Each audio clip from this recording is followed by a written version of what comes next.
Welcome back to another video. In my last video, I was taking my first Med-Surg exam. It was on hematology, immunocompromisation, and rheumatic diseases. So there was a lot of information to cover, and thankfully I took the exam. Yesterday, so thankfully I was able to score really well. I got an A, so I'm super stoked to be starting off the year starting off the semester and year. It's 2018 now. Starting off the semester on a good note. So with that, I wanted to make a video on how I study for Med-Surg.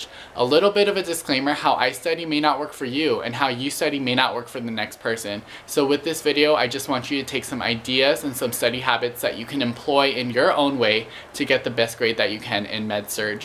When I study, I utilize 4 different things. The first is my textbook. Then I like to make outlines. From the outlines, I like to make different flashcard sets on Quizlet. I used to have paper flashcards, but I find that having it on Quizlet is a lot more organized. I don't have to carry around like 200 flashcards. And then I also have the app on my phone, so if I need to study in public, I don't have to have my laptop out.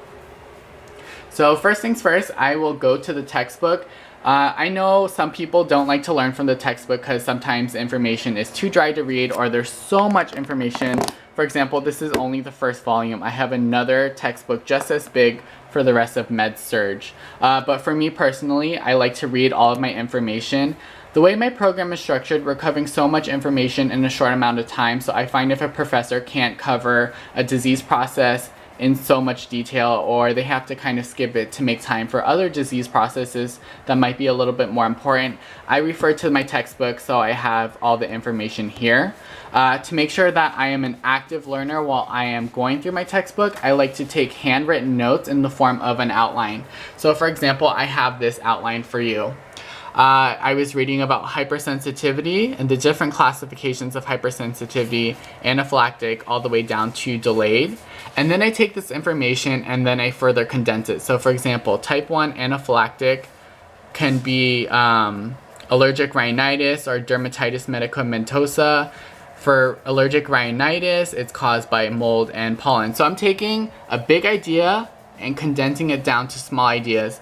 Anything that's very important and a little bit extra information, I write down in a different color so it's easily spottable. I also like to draw different diagrams or processes out. That way it helps me kind of commit it to memory a little bit more. And this is directly from what I'm covering in the textbook. As you can see, here's the exact same diagram. So basically what I'm doing is I'm taking the textbook, which is a large piece of information, condensing it down to the main ideas, and it helps me kind of see different connections between ideas and view everything in a very organized way. Now, when I'm doing this for whole chapters, it does get a little bit messy, but still I have all the information here, and it's a condensed down version of what's in the textbook. And then I take everything from this outline and I like to formulate flashcards right here. I use Quizlet. It's very easy. It's kind of funny because when I make my flashcard sets, I have 200 flashcards for a unit, and then the test is only 20 questions. I find that it makes me feel very prepared for the material, and I can kind of go through it in repetition and consolidate that to memory. In addition to those things, I like to make different breakdowns of the nursing process for patients that I'm encountering in the hospital, and I like to do this on diseases that I see a lot. So for example, I'm taking care of a lot of people living with HIV/AIDS, so I like to make the nursing process breakdown on that. Including the pathophysiology of the disease, just so I can know what's happening internally, or guide my nursing process from there. I go to the first step of the nursing process, which is assessment. So for example, people living with HIV/AIDS, cutaneous manifestation would be Kaposi sarcoma. So that's related to skin integrity. So I want to make sure I'm doing my skin checks. Nursing diagnosis. So a medical diagnosis would be the HIV/AIDS, but a nursing diagnosis, there's specific things that we have to include. So for example, impaired skin integrity related to the cutaneous manifestations as evidenced by Kaposi sarcoma. So there's specific things that we have to include when writing our nursing diagnoses.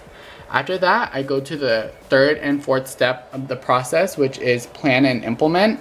So if I'm still using my assessment of the skin integrity and those lesions, I would like to promote skin integrity through hygiene, oral care if it's mucous membrane, and employing the Braden scale to assess our risk for skin breakdown.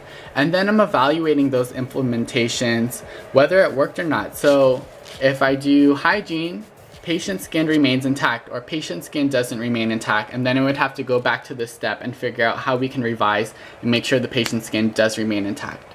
So I like to do this because one, it helps me understand the disease process more, but two, allows me to learn how to take care of this patient when I encounter them in the future in a very holistic way. I like to do this on different processes that I see in the hospital quite often. So last week I had a patient with bacteremia who went into sepsis, so I made this on that patient. So next time I encounter a patient with bacteremia, I know what to expect and how to intervene. So that's how I study for Med-Surg. I've been working to develop this kind of study habit for a while now. In my undergraduate, I used some of the same ideas and I kind of had to revise a few things to make it more applicable for nursing school.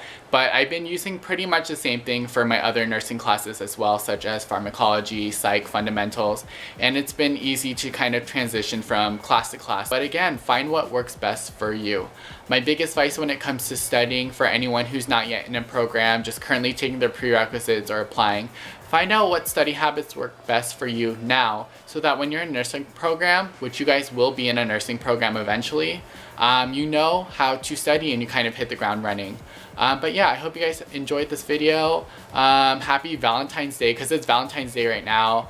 To anyone who's in a relationship or whatever. If you're not in a relationship, happy Singles Awareness Day. I hope you guys enjoyed this video. Have a great day. Bye.